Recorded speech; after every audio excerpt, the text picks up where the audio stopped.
प्रभु भोज के बारे में हम लोग पढ़ रहे हैं और ये प्रश्न बहुत महत्वपूर्ण प्रश्न है जो पिछले क्लास में हमने इस प्रश्न के साथ समाप्त किया था। आप सुसमाचार में कितने प्याला या कटोरा को पाते हैं? प्याला कटोरा दोनों एक ही है। कुछ अनुवाद में आपको कटोरा करके मिलता है, कुछ अनुवाद में प्याला करके मिलता है। ठीक है, यरूशलेम में ये कमरा दूसरा मंजिल में है जिसमें यीशु ने शिष्यों के साथ अंतिम भोजन किए थे। आज भी ये आपको यरूशलेम में मिलता है। यीशु के अंतिम भोज बेसिकली वो एक फसह के त्योहार को अपने चेलों के साथ प्रभु यीशु मसीह मना रहे थे। लूका के 22वां अध्याय में हमने इस बात को पढ़े थे, तो मैं आपको दिखाऊंगा। ये नंबर आपको इसलिए दिया गया है कि कितने बार ये कटोरा या प्याला ये शब्द है आया है। तो यहां पर एक बार मिलता है आपको 13 से 17 के बीच में। तब उसने कटोरा लेकर धन्यवाद किया और कहा, इसको लो और आपस में बांट लो। ये पहली बार। फिर दूसरी बार आपको मिलता है 18 से 22 के बीच में। मतलब ये कब होता है? देखिए, फिर उसने रोटी ली और धन्यवाद करके तोड़ी और उनको यह कहते हुए दी कि ये मेरी देह है जो तुम्हारे लिए दी जाती है, मेरे स्मरण के लिए यही किया करो। इसी रीति से उसने बियारी के बाद कटोरा, मेरा उस लहू में जो तुम्हारे लिए बहाया जाता है नए वाचा है। तो यहां पर आपको जो कटोरा दूसरी बार आ रहा है।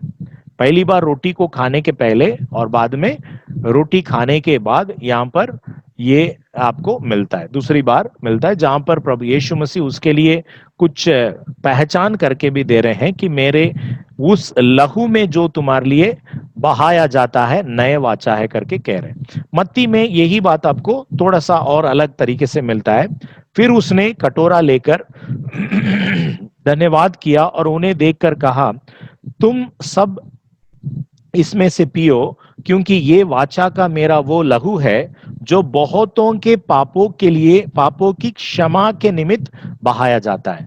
तो वो जो शब्द है पापों की क्षमा, वो यूनानी भाषा में एफेसिस करके कहते हैं, जिसका अर्थ है स्वतंत्रता, फ्रीडम करके हम देखते हैं। तो ये वो प्रभु यीशु मसीह दूसरी बार उस प्याला के बारे में, सेकेंड टाइम वो प्याला के बारे में बोलते समय, जो भोजन के बाद या रोटी खाने के बाद ये प्याला के बारे में प्रभु यीशु कह रहे हैं, जहां पर कह रहे हैं कि ये मेरा लहू का वो प्याला करके कहते हैं। मूसा के समय से यहूदियों ने फसह को उसी तरह मनाते आए। ये जो फसह की जो भोजन है या उस पद्धति को सेडर करके कहते हैं, जिसमें 15 कदम रहता है। ये फसह का भोजन करके उसको अपन समझ सकते हैं। ये कौन सा है अपन सरल सीधे रीति से अपन उसको जानते जाएंगे। पहला है, 4 प्याला में से पहला प्याला के ऊपर आशीर्वाद कह जाता है, फर्स्ट ब्लेसिंग दिया जाता है। वो 4 प्याला रहता है। उन 4 प्याला की पहला जो प्याला है उसको कहते हैं कि द कप ऑफ सैंक्टिफिकेशन, पवित्रीकरण का प्याला करके कहते हैं। इसमें एक छोटा सा सब क्वेश्चन निर्माण होता है, शायद आपके मन में ये विचार आ सकता है, इसलिए पहले से मैं उसको उस शंका को दूर करना चाहता हूं। प्रभु यीशु मसीह जो फसह के पर्व में या भोजन में, अंतिम भोजन में जो दाक मधु या दाकरस इस्तेमाल किया, वो खमीरीकरण किया हुआ, मतलब खट्टा हुआ वाइन, शराब था या नहीं? ये एक बहुत महत्वपूर्ण प्रश्न है, क्योंकि इजराइल में वो कई जगह पे उसको शराब के रूप में, दारू के रूप में इस्तेमाल करते हुए मेरे को मिलता है, क्योंकि लोग नशे में आकर कई चीजें करते हैं। तो हम बाइबल में से देख लेते हैं कि ये असल में फर्मेंटेड वाइन था या अनफर्मेंटेड, मतलब जिसका खमीरीकरण किया हुआ था या नहीं था। इसके बारे में पहले अपन उस प्रश्न की उत्तर ढूंढ लेंगे, बाद में अपन इस ऑर्डर को, सेडर की जो ऑर्डर को अपन फॉलो करेंगे। खमीरीकरण जो है, फर्मेंटेशन जो रहता है, वो एंजाइम्स के माध्यम से होता है। एक जैव रासायनिक क्रिया है और इससे क्या किया जाता है, उस एंजाइम्स के मदद से उसको उस दाकरस से या कोई फल के रस से उसको अल्कोहल या शराब का बनाने के लिए इस्तेमाल किया जाता है।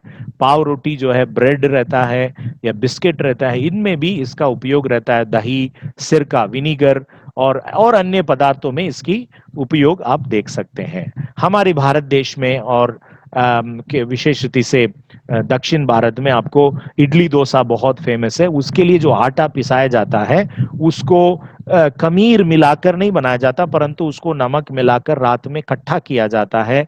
वो एक बार सड़ गया, फर्मेंटेशन उसमें जब शुरू हो जाता है, फिर इडली डोसा बहुत ही अच्छी तरह से नरम रूप में, स्वादिष्ट रूप में मिलता है। सो हमारे भी देश में, हमारे खाना में भी ऐसा कुछ पद्धति है जो फर्मेंटेशन को हम समझते हैं। उसी तरह जो ब्रेड बनाते समय, रोटी बनाते समय आटे के साथ साथ ईस्ट मिलाया जाता है। वो एक माइक्रो ऑर्गेनिज्म है जो फुलाने के लिए उपयोग होता है, जो राइजिंग एजेंट करके उसको कहा जाता है। हिब्रू भाषा में वाइन के लिए, जो बाइबल में, इंग्लिश बाइबल में वाइन करके जो लिखा हुआ है, उसके लिए अनुवाद करते समय वाइन करके कर दिए, परंतु हिब्रू भाषा में दो शब्द है। ये दो शब्द कौन सा है और उसका अर्थ क्या है उसको अपन समझ लेंगे। अंग्रेजी बाइबल में वाइन करके जो बताया गया, या हिंदी बाइबल में आपको दाक मधु, दाक रस करके बताया गया, तो ये असल में शराब था कि या वो क्या था, उसको जानने के लिए हमें हिब्रू भाषा में जाकर समझना जरूरी है।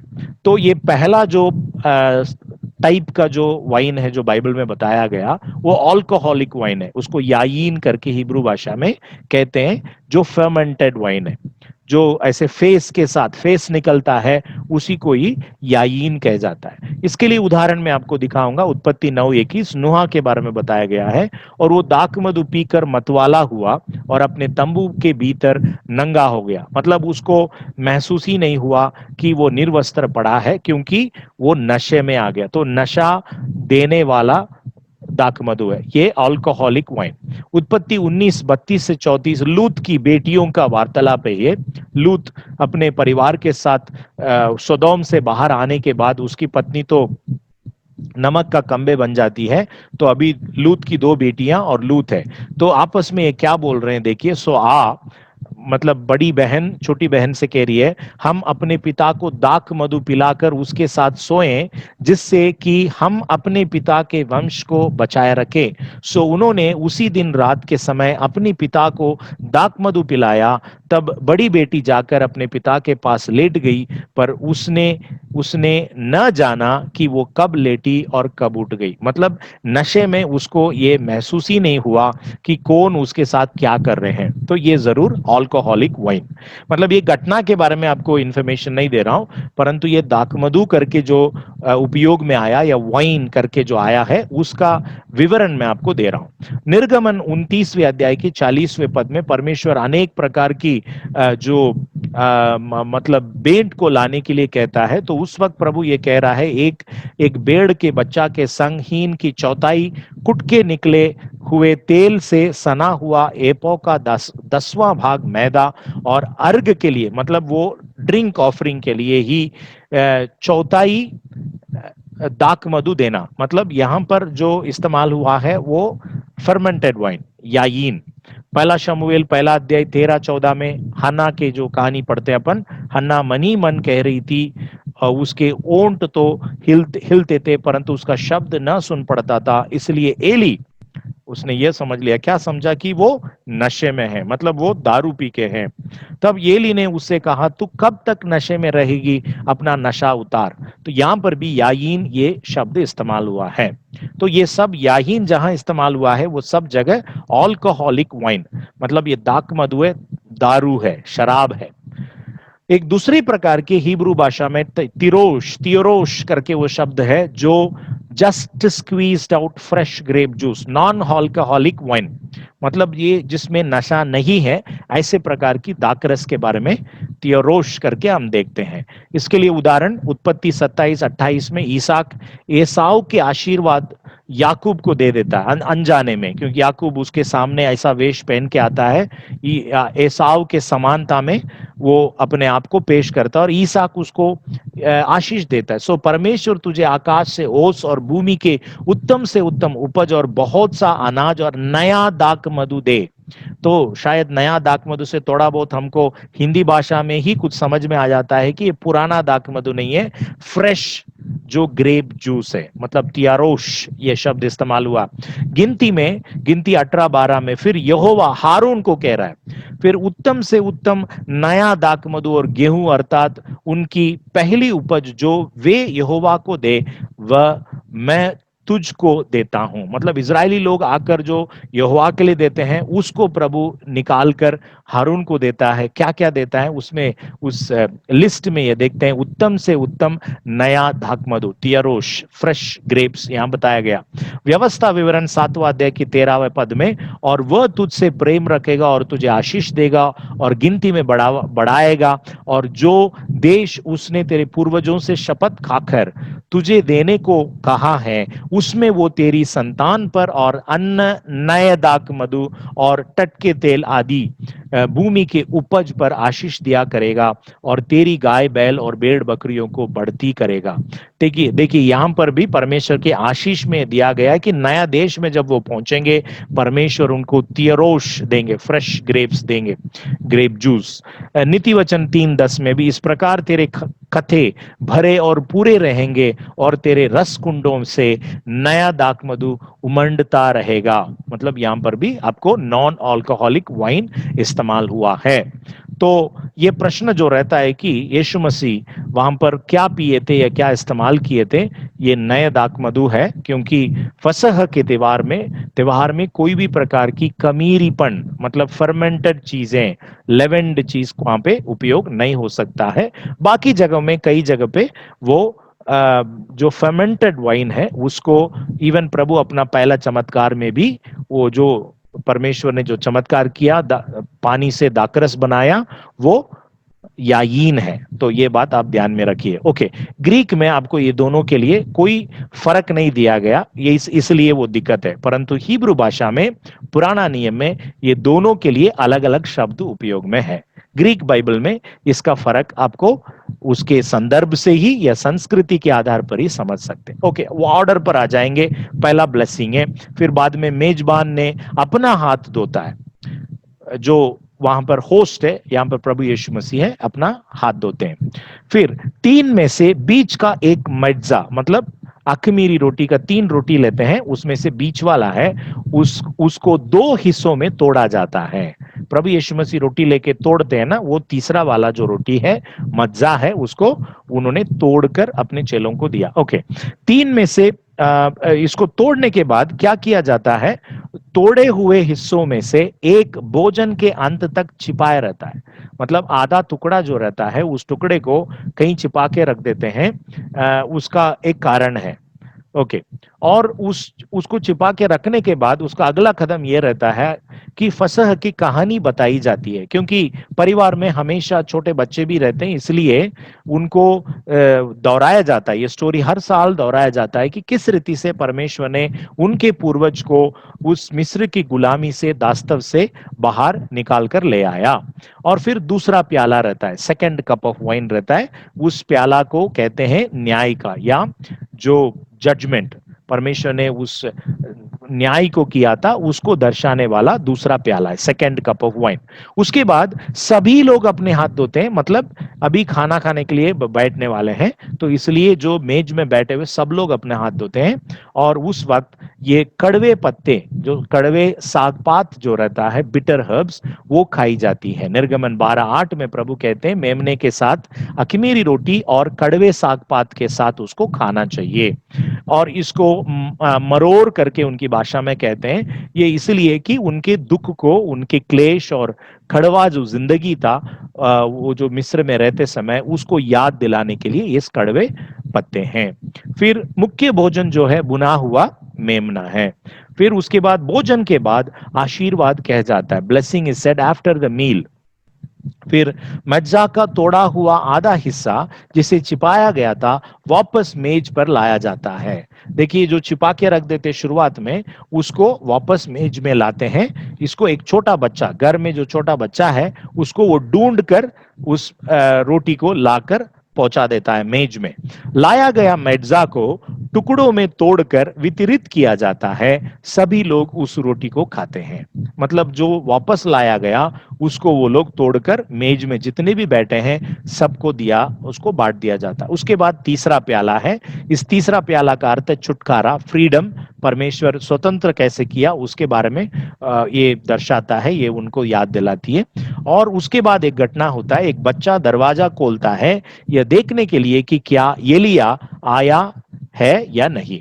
मतलब मैं आपको 2 दिन पहले आपको बताया था कि मेज में एक कुर्सी भी रखी जाती है जो एलिया के लिए वो लोग रखते हैं, क्योंकि एलिया को वो क्या मानते हैं कि वो मेसियानिक प्रॉफिट, मतलब मसीहा के बारे में जो भविष्यवाणी किया एक भविष्यवक्ता है। और जैसा लिखा है कि मसीहा आने के पहले एलिया को आना होगा, तो इसलिए यहूदी लोग आज भी इस कार्य को करते हैं, क्योंकि उनके अनुभव के अनुसार कि वो ये मानते हैं कि मसीहा अभी तक आया नहीं है, तो इसलिए फसह के त्योहार को आज तक प्रति साल वो लोग मनाते रहते हैं। फिर इसके बाद में क्या होता है, भजन 113 से 118 तक, जिसको हलाल हलेल करके कहते हैं, इस हलेल मतलब ये गीत है, स्तोत्र संहिता है, भजन है, उसको गाते हैं।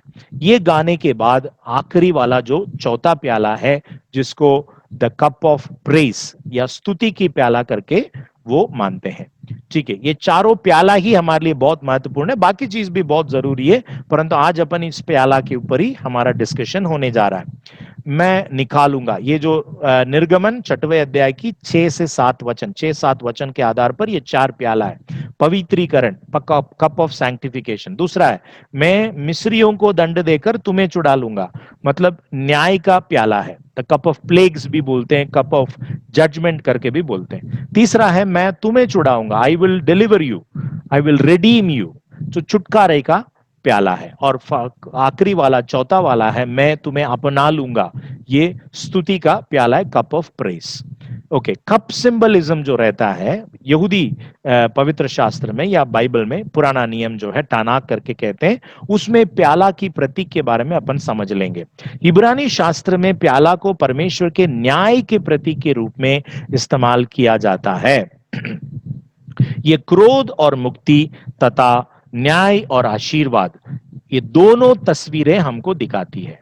ठीक है, और मिशना करके है उनका जो व्याख्यान की किताब जो है, इन पुराना नियम की बातों को और पुराना नियम में जो बातें रिवाज के रूप में बताया गया है उसका जो समझाने के लिए व्याख्यान के रूप में लिखा गया मिशना है। इसमें यह लिखा है, मिशना एक प्राचीन रबिनिक पुस्तक है जो फसह मनाने वालों की भोजन में 4 बार प्याले से पीने की निर्देश देता है। 4 टाइम्स पीना है करके पेशाहीम 10वां अध्याय में अपन पढ़ते हैं। नया नियम में एक प्याला का नाम दिया गया, ये 4 प्याला में से एक प्याला का नाम हमको नया नियम में दिया गया, जो प्याला को भोजन के बाद पिया जाता है, मतलब रोटी खाने के बाद पिया जाता है, जो पारंपरिक रूप से तीसरा प्याला है। This is the third cup.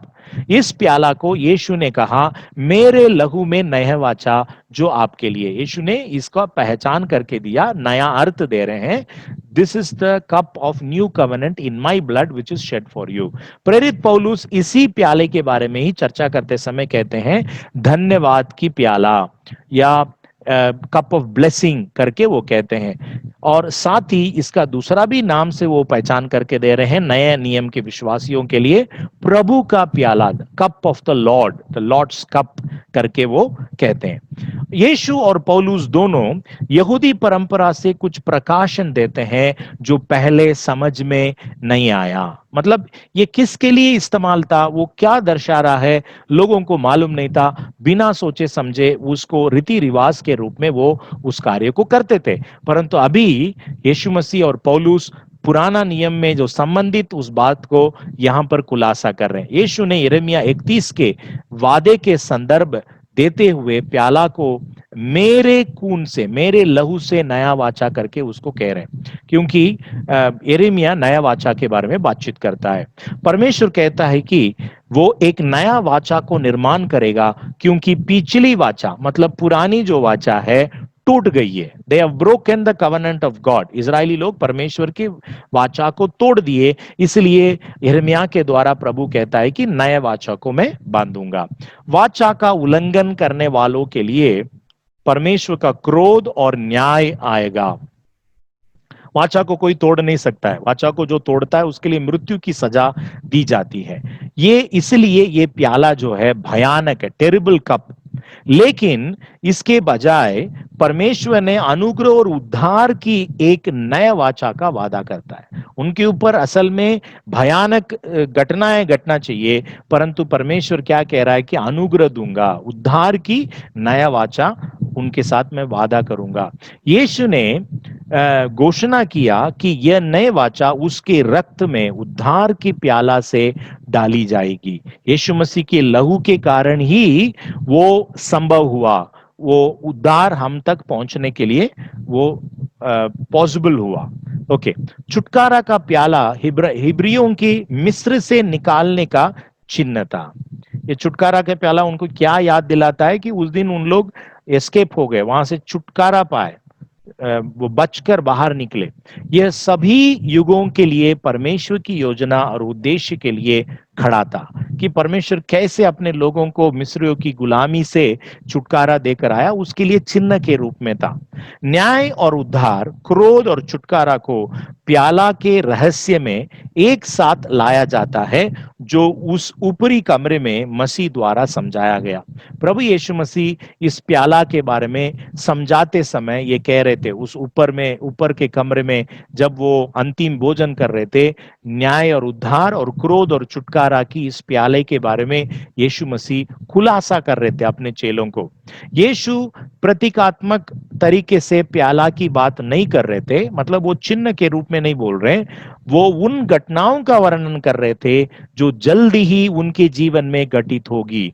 वो स्वयं के जीवन में क्या क्या होने जा रहा है, वो सूली पर चढ़ाए जाएंगे, उसके पहले बहुत मारे जाएंगे, सब प्रकार के अपमान को सहन लेंगे, उस बात को उस प्याला के रूप में वो उन घटनाओं को उनको समझा रहे थे। तो यीशु मसीह कहां से कहां गए, पहले बेतनी में उस रात में थे, फिर वहां से वो मंदिर में गए, फिर वो पूरा दिन यरूशलेम में घूमने के बाद वो अपर रूम उस कमरे में जाकर अंतिम भोजन किए, फिर उसके बाद वो गेत्सेमने बगीचे में गए। वो ये सब मैप में आपको देख सकते हैं कि कहां कहां उनका मृत्यु तक की पूरे रूट मैप इधर दिया गया है।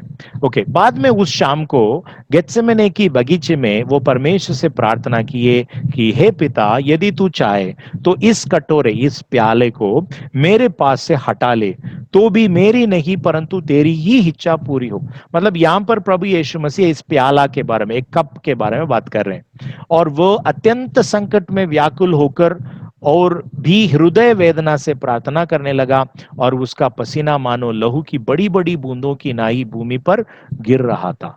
मतलब इतने व्याकुल होकर वेदना के साथ प्रभु यीशु मसीह इस प्रार्थना को कर रहे थे। तो उसको इस प्याला के साथ आपको कनेक्ट करके समझना जरूरी है।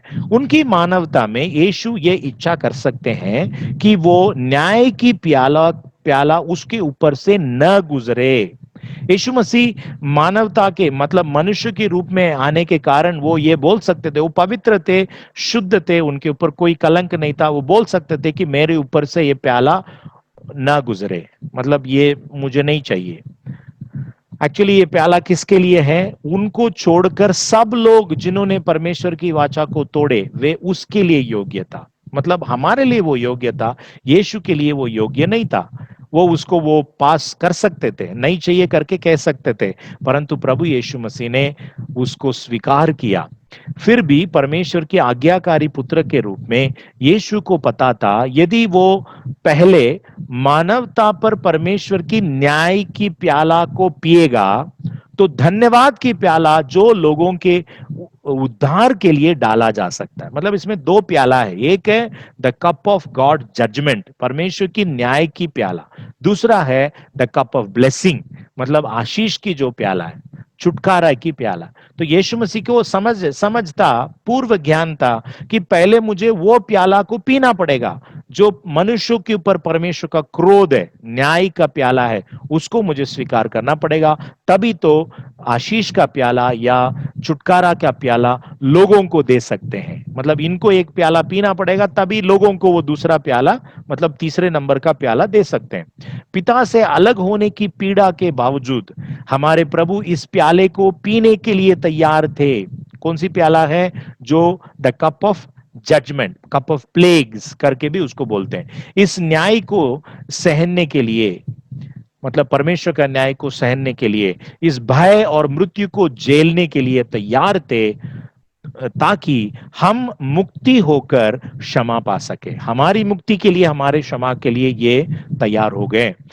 कोई आश्चर्य नहीं कि प्रेरित पौलुस इसे कहता है कि धन्यवाद की प्याला जो हम धन्यवाद करते हैं, द कप ऑफ ब्लेसिंग, आशीष की प्याला करके कहते हैं। इससे बड़ा आशीर्वाद और क्या हो सकता है जो मसीहा ने अपने मृत्यु, दफन और पुनरुत्थान के द्वारा हमारे लिए खरीदा है। यह यहूदी फसह में धन्यवाद की प्याला के रूप में जो जानते हैं, जिसे प्रेरित पौलुस फसह और पवित्र भोज के बीच के संबंध को इंगित करता है। देखिएगा, फसह की त्योहार में शामिल होने वालों को यह धन्यवाद की प्याला के बारे में पता है, कप ऑफ ब्लेसिंग के बारे में पता है, परंतु मसीह लोग जो है, मतलब यीशु मसीह के ऊपर विश्वास करके जो गैर यहूदी है, उनको तो इसका कोई संबंध पता ही नहीं है, वो क्यों किया जाता है उनको मालूम नहीं है। यीशु से ही उनका जीवन विश्वास आरंभ होता है। इसलिए प्रेरित पौलुस क्या करते हैं, पुराना नियम के उस घटना को, उस कृति को यीशु मसीह के उस बलिदान के साथ में जोड़कर यहां पर उसका संबंध को दिखा रहा है।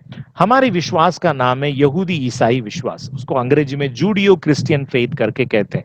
यदि यहूदी लोगों का विश्वास या उसका वचन नहीं है, पुराना नियम हमारे पास में नहीं है, तो फिर नया नियम का कोई अर्थ ही नहीं रहता है। परमेश्वर की अनंत योजना की गहराई इस अनुशासन की जड़ है जो पवित्र शास्त्र में और परमेश्वर की चुने हुए लोग यहूदियों के परंपराओं में प्रकट होती है। वचन में भी है और यहूदियों के परंपराओं में, उनकी रीति रिवाजों में भी ये बात उसका जड़ है। इस पहला प्याला के साथ यीशु ने भोजन की शुरुआत किया, पहला प्याला के साथ शुरुआत किया, और हम भी उसके साथ उसके महासेडर मतलब उसके फसह में भाग ले। वो धन्यवाद का कटोरा जिस पर हम धन्यवाद करते हैं, क्या मसीह के लहू की सहभागिता नहीं? वो रोटी जिसे हम तोड़ते हैं, क्या मसीह के देह की सहभागिता नहीं? अपने शिष्यों के साथ उस भोजन के कुछ ही समय बाद यीशु ने इस दूसरे प्याला जो न्याय का है बात किया था। वो यह वह प्याला है जिसे उसने क्रूस पर पिया था। आपको याद है कि प्रभु यीशु मसीह ने कहा मैं प्यासा हूं, और फिर यीशु मसीह जब एलोई एलोई लामा सबक्तनी करके जब कहा, मतलब उसके लिए लाकर सैनिकों ने सिरका पिलाए, वो ये प्याला है, वो ये न्याय की प्याला है। ये जो प्याला की अपन बात कर रहे हैं, ये न्याय दंड है, वो जो विपत्तियों की प्याला है जिसके लिए हम हकदार थे पर उसने हमारे लिए लिया था। हम पर ये सारी चीजें आना चाहिए, परमेश्वर का क्रोध और न्याय, परंतु यीशु मसीह ने अपने ऊपर उसको ले लिया। सिपाही भी पास आकर सिरका देकर उसको टट्टा करके कहते थे कि यदि तू मसीह है तो उस क्रूस में से नीचे उतर आ जा। हम इस कटोरे को मतलब इस प्याले को फिर से प्रकाशित वाक्य में देखते हैं। प्रकाशित वाक्य 16 में विपत्तियों की प्याले को फिर से देखते हैं। विपत्तियों की प्याले कुछ नहीं है, वो न्याय की प्याले, कप ऑफ जजमेंट, उसका अलग अलग नाम, जहां उन सभी लोगों को जो यीशु के प्याले को स्वीकार नहीं किया। यीशु के प्याले कौन सा है? उद्धार की प्याला है, छुटकारे की प्याला है, उसको उन्होंने स्वीकार नहीं किया। इसलिए उनको क्या करना पड़ेगा? उनको अपना भार स्वयं उठाना पड़ता है, और सृष्टि भी उनके साथ पीड़ित होती है, वो भी तड़पती है सारी सृष्टि। जैसे यीशु ने इसे पिया और कहा यह समाप्त हो गया, मतलब ये पूरा हो गया, तो अंत का न्याय भी वैसा ही होगा। यीशु ने भोजन के लिए धन्यवाद कहकर छुटकारा का प्याला को पूरा किया, जिसमें मेमने के बलिदान यानी खुद की मृत्यु शामिल थी, क्योंकि वो ही परमेश्वर का मेमना है। भोजन के बाद यीशु और उसके चेले ने भजन गाए, और अंत में चौथा प्याला।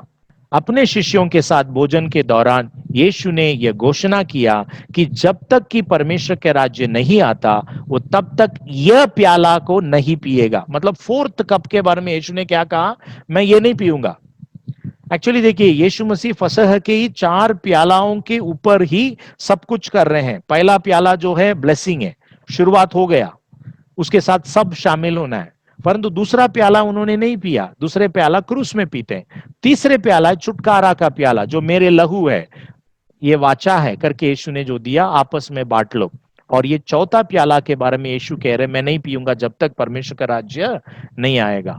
ये चौथा प्याला की घोषणा था, ये स्तुति के प्याला जो आने वाला परमेश्वर के राज्य और राजा के रूप में मसीहा की वापसी को दर्शाता है। मेरे प्रियो, आपको समझ में आया कि इसको इतना महत्व देकर, इतना समय देकर हमें क्यों पढ़ना पड़ रहा है? इसलिए पढ़ना है तभी आज हम जो प्रभु बोझ करके जिसको हम कहते हैं, उसको हम योग्य रीति से समझें। अभी कल में हम जो व्यवहारिक जीवन में, मसीह जीवन में जो प्रभु भोजन करके, पवित्र भोजन, होली कम्युनियन, यूकरिस्ट, अलग अलग नाम से उसका पहचान है, कल उसके नाम के बारे में भी विवरण दूंगा। वो कौन सी प्रकार की पद्धति कब आया कलीसियाओं में, और अर्थहीनता के साथ कई बार इसको कैसे एक प्रसाद के रूप में या कोई पवित्र चीज के रूप में लेकर लोग उसको उस क्षण भर के लिए, थोड़ी देर भक्ति को, डोंगीपना को प्रकट करते हैं, और बाद में उनको अपने जीवन के बारे में चिंता ही नहीं रहता है। कई लोग तो ये ऐसी भी दुरुपदेश है, प्रभु भोजन खाने से चंगाई मिलती है, प्रभु भोजन खाने से स्वतंत्रता मिलती है करके प्रभु भोजन को पैक करके भी लेके जाते हैं। अभी कोरोना के कारण हर जगह पूरा बहुत सारे रिस्ट्रिक्शन है। मैं अभी न्यूज में और मेरे जो मित्रों के द्वारा मुझे ये पता चला, पैक्ड वाला मतलब अलग अलग प्लास्टिक में पैक किया हुआ रोटी और सील्ड किया हुआ कप में दाकरस बिकत के लिए आप ले सकते हैं, क्योंकि अभी सारी चीजें, एक दूसरे से हाथ भी नहीं लगाना है, क्योंकि कोरोना एक व्यक्ति से दूसरे व्यक्ति में स्पर्श के द्वारा या हवा के द्वारा भी पहुंच सकता है। इसलिए अभी पैक्ड चीजें आ रहा है, उसको आप घर में जाके खाना है, पीना है, और या दूर से अकेले में जाके करके उसको डिस्पोजेबल है वो कप को और प्लास्टिक को फेंक के जाना है। तो ये सारी चीजें आ गया, कमर्शियलाइज्ड मोड्स और मेथड्स आ गया। इसके बारे में कल और अपन चर्चा करेंगे,